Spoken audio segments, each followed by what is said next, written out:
اعوذ باللہ من الشیطان الرجیم بسم اللہ الرحمن الرحیم انا فتحنا لک فتحا مبینا۔ عزیز دوستو، السلام علیکم ورحمۃ اللہ وبرکاتہ۔ سورہ فتح آیت نمبر 1 تلاوت کی ہے۔ اس آیت میں اللہ تعالیٰ ارشاد فرماتے ہیں، انا بے شک فتحنا ہم نے فتح دی، لکا آپ کو، فتحن ایسی فتح، مبینہ جو بڑی کھلی اور واضح ہے۔ انا فتحنا لکا فتحا مبینہ، بے شک ہم نے آپ صلی اللہ علیہ وسلم کو کھلی فتح عطا فرما دی۔ ماشاء اللہ، فتح کا معنی ہے کھولنا یا کھلنا، کھولنا یا کھلنا، کامیاب ہونا، غلبہ پانا۔ اللہ تعالیٰ نے صلح حدیبیہ کو فتح مکہ قرار دے دیا۔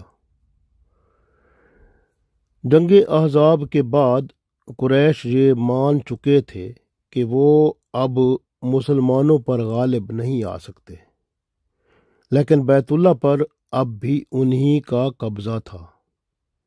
مسلمان جب سے ہجرت کر کے مدینہ منورہ گئے تھے، کسی نے حج، عمرہ یا طواف کعبہ نہیں کیا تھا۔ مسلمانوں کے دل طواف کرنے کے لیے، عمرہ کرنے کے لیے، حج کرنے کے لیے تڑپتے تھے۔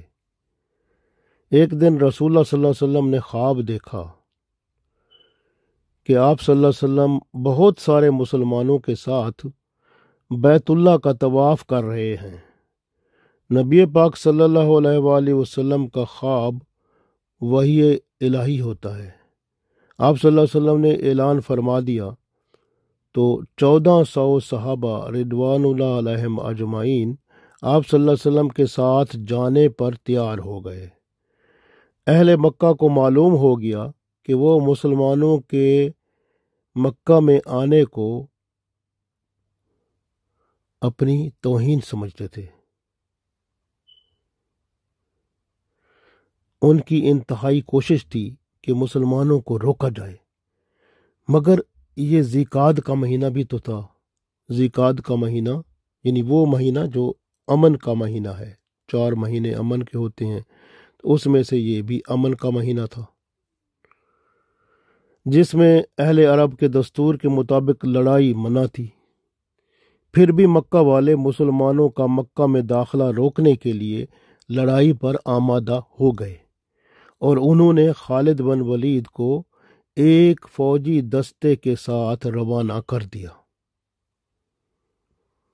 خالد بن ولید 200 سواروں کے ساتھ آپ صلی اللہ علیہ وسلم کا راستہ روکنے کے لیے بھیجا گیا تھا۔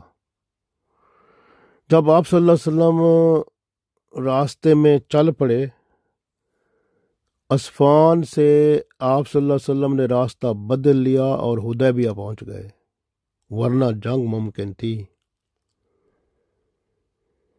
اصل میں بات یہ تھی کہ مسلمانوں کے لشکر میں پانی ختم ہو گیا تھا، اور ان کو پتہ تھا کہ حدیبیہ میں ایک کنواں ہے، اور اس کنویں میں جب دیکھا گیا تو بہت تھوڑا پانی تھا۔ رسول اللہ صلی اللہ علیہ وسلم نے اپنا لعاب دہن ڈالا تو اس کی برکت سے کنواں پانی سے بھر گیا، ماشاءاللہ۔ تو اس لیے آپ صلی اللہ علیہ وسلم عسفان سے حدیبیہ پہنچ گئے۔ تو اس طرح اللہ تعالیٰ نے ایسا سبب بنایا کہ کفار مکہ سے جنگ نہ ہو سکی۔ لیکن ایک معاملہ اور بھی تھا کہ جب مسلمان حدیبیہ پہنچ گئے تو اچانک رات کے وقت 40-50 آدمیوں نے مسلمانوں کے خیموں پر تیر اور پتھر برسائے۔ صحابہ کرام رضوان اللہ علیہم اجمعین نے انہیں گرفتار کر کے رسول اللہ صلی اللہ علیہ وسلم کے پاس بھیج دیا، یعنی آپ صلی اللہ علیہ وسلم کے ہاں پیش کر دیا، اور 80 آدمیوں نے صبح نماز فجر کے وقت چھاپا مارا وہ بھی گرفتار کر لیے گئے۔ پھر رسول اللہ صلی اللہ علیہ وسلم نے انہیں رہا فرما دیا تھا۔ لیکن اس صورتحال میں یہ ماحول تھا کہ جب رسول اللہ صلی اللہ علیہ وآلہ وسلم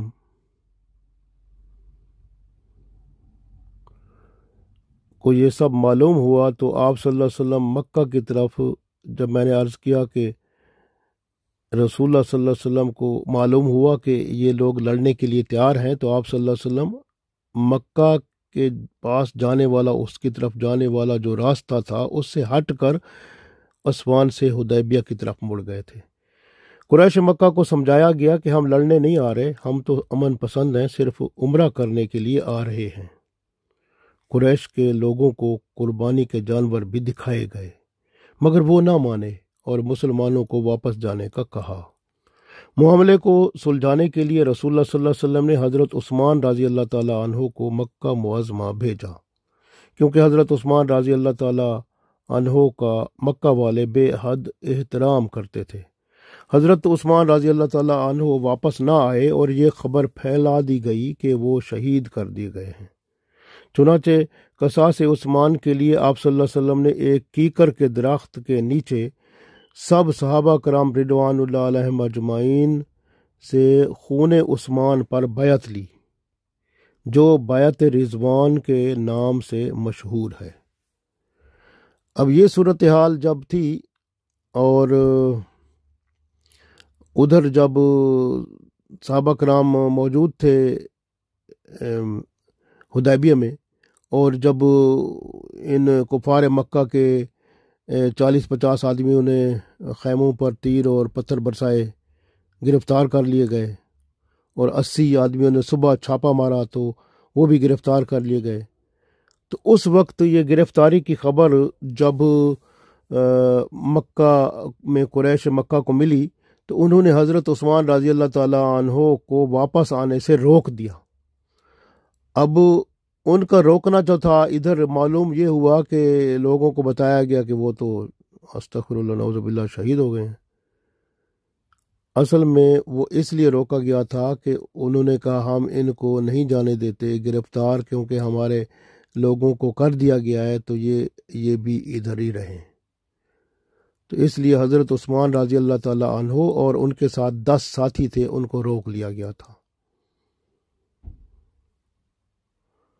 لیکن ادھر بیعت رضوان جب ہوئی تو بیعت رضوان سے کفار کے دلوں میں ہیبت بیٹھ گئی، تو انہوں نے کہا ہم اب ان سے جنگ نہیں کر سکتے۔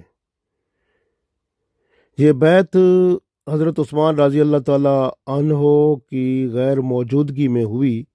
آپ صلی اللہ علیہ وآلہ وسلم نے دائیں ہاتھ سے اشارہ کیا اور فرمایا یہ عثمان رضی اللہ تعالیٰ عنہ کا ہاتھ ہے، اور اسے بائیں ہاتھ پر مار کر فرمایا یہ عثمان رضی اللہ تعالیٰ عنہ کی بیعت ہے۔ بخاری میں عبداللہ بن عمر رضی اللہ تعالیٰ عنہ سے یہ روایت موجود ہے۔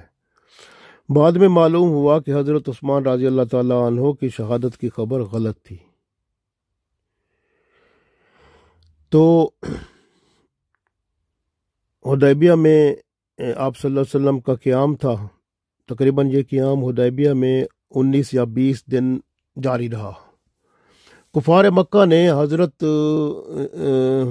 عثمان رضی اللہ تعالیٰ عنہ کو تو نہ بھیجا، ان کو تھوڑا روکے رکھا، لیکن کفار مکہ نے عروہ بن مسعود ثقفی کو تمام حالات جاننے کے لیے بھیج دیا۔ یہ طائف کے سردار تھے اور عرب کے مالدار شخص تھے۔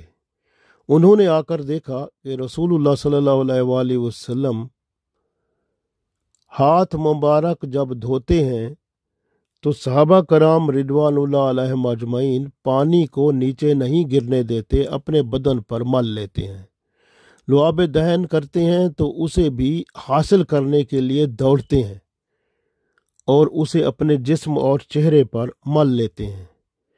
جسم کا کوئی بال گرے تو بڑے ادب سے اسے اٹھا کر تبرک کے طور پر اپنے پاس رکھ لیتے ہیں۔ عروہ بن مسعود ثقفی نے یہ ماحول دیکھا تو قریش کو جا کر بتایا کہ تم محمد صلی اللہ علیہ وسلم کا مقابلہ نہیں کر سکتے، میں نے ان کی اتنی عظمت دیکھی ہے جو کسی بادشاہ کی نہیں دیکھی۔ پھر وہ تو طائف میں چلے گئے اور بعد میں جلد ہی اسلام قبول کر لیا۔ سفارتوں کے تبادلے کے بعد صلح کی شرائط جو تھیں اس پر معاہدہ ہوا۔ یہ شرائط ظاہری طور پر مسلمانوں کے لیے قابل قبول نہ تھیں، مگر رسول اللہ صلی اللہ علیہ وسلم نے اللہ کے حکم سے اسے قبول کر لیا تھا۔ اللہ تعالیٰ نے ان شرائط کو فتح مبین قرار دے دیا، اور یہ شرائط جو تھیں اس میں قریش کے سفارت خار جو تھے سہیل بن عمرو تھے، جس سے صلح کی شرائط پر دستخط ہوئے، اور ان شرائط میں پہلی شرط یہ تھی کہ آئندہ 10 سال تک مسلمان اور قریش ایک دوسرے پر حملہ نہیں کریں گے، امن و سکون سے رہیں گے۔ دوسری شرط یہ تھی کہ قبائل کو عام اجازت ہوگی، یعنی تمام قبیلوں کو عام اجازت ہے کہ وہ جس فریق کے حلیف بننا چاہیں بن سکتے ہیں۔ اور تیسری شرط یہ تھی جو بہت سخت تھی کہ اگر مکہ سے کوئی مسلمان اپنے ولی کی اجازت کے بغیر مدینہ پہنچ جائے تو مسلمان اسے واپس کر دیں گے، لیکن اگر کوئی مسلمان مکہ آ جائے گا تو وہ واپس نہیں کیا جائے گا۔ چوتھی شرط یہ تھی کہ مسلمان اس دفعہ عمرہ کرنے کے بغیر واپس چلے جائیں گے، اگلے سال تلواریں نیام میں لیے آئیں گے، 3 دن کے لیے ان کے لیے شہر خالی کر دیا جائے گا، انہیں مکہ میں رہنے اور عمرہ کرنے کی اجازت ہوگی۔ تو یہ 4 شرائط خاص شرائط تھیں۔ تو ماشاءاللہ اس میں دیکھیں تیسری شرط بہت سخت تھی، اور صحابہ کرام رضوان اللہ علیہم اجمعین وہ اس کو دل سے نہیں مانتے تھے۔ اب غور کریں تو ہجرت کے بعد مدینہ شریف میں مسلمانوں کے دشمنوں میں مسلسل اضافہ ہوتا گیا تھا۔ سب سے بڑے دشمن تو یہی قریش مکہ تھے۔ رسول اللہ صلی اللہ علیہ وسلم بھی یہی چاہتے تھے کہ ان کی طرف سے کچھ سکون نصیب ہو تو باقی دشمنوں سے نمٹا جا سکے۔ صلح حدیبیہ نے بڑے دشمن یعنی قریش کے ساتھ امن سمجھوتے سے یہ ماحول پیدا کر دیا، اب دوسرے دشمنوں سے نمٹا جائے۔ چنانچہ حدیبیہ سے واپسی پر رسول اللہ صلی اللہ علیہ وسلم نے سب سے پہلے بنو نذیر کی سرکوبی کی اور خیبر فتح ہوا۔ صلح حدیبیہ کے بعد رسول اللہ صلی اللہ علیہ وسلم کے پاس وقت ملا تو آس پاس کے بادشاہوں حکمرانوں کو آپ صلی اللہ علیہ وسلم نے تبلیغی خطوط ارسال فرمائے۔ اس صلح نے تمام عرب پر یہ بات واضح کر دی کہ مسلمان حقیقت میں ایک امن پسند قوم ہیں جو جنگ نہیں چاہتے اور مقابلہ کرنے کے باوجود صلح اور امن کو ترجیح دیتے ہیں۔ اس کا مکہ والوں پر بڑا گہرا اثر ہوا اور قریش کے بڑے بڑے سردار اسلام لے آئے۔ یعنی مثلاً آپ دیکھیں خالد بن ولید رضی اللہ تعالیٰ عنہ وہ بھی ایمان لے آئے، عمرو بن العاص رضی اللہ تعالیٰ عنہ وہ بھی ایمان لے آئے، اس طرح بڑے بڑے سردار قریش کے وہ بھی ایمان لے آئے۔ اگر دیکھیں یہ فائدہ ہے، اگر جنگ ہو جاتی تو یہ صلح نہ ہوتی تو مکہ میں موجود، کیونکہ مکہ میں مسلمان بہت سارے موجود تھے جنہوں نے ظاہری طور پر انہوں نے اپنے آپ کو مسلمان ظاہر نہیں کیا تھا، یعنی اندر سے مسلمان ہو گئے تھے لیکن انہوں نے ظاہر نہیں کیا تھا، وہ موجود تھے، لیکن اگر جنگ ہو جاتی تو پھر ان کے لیے مصیبت یقینی تھی۔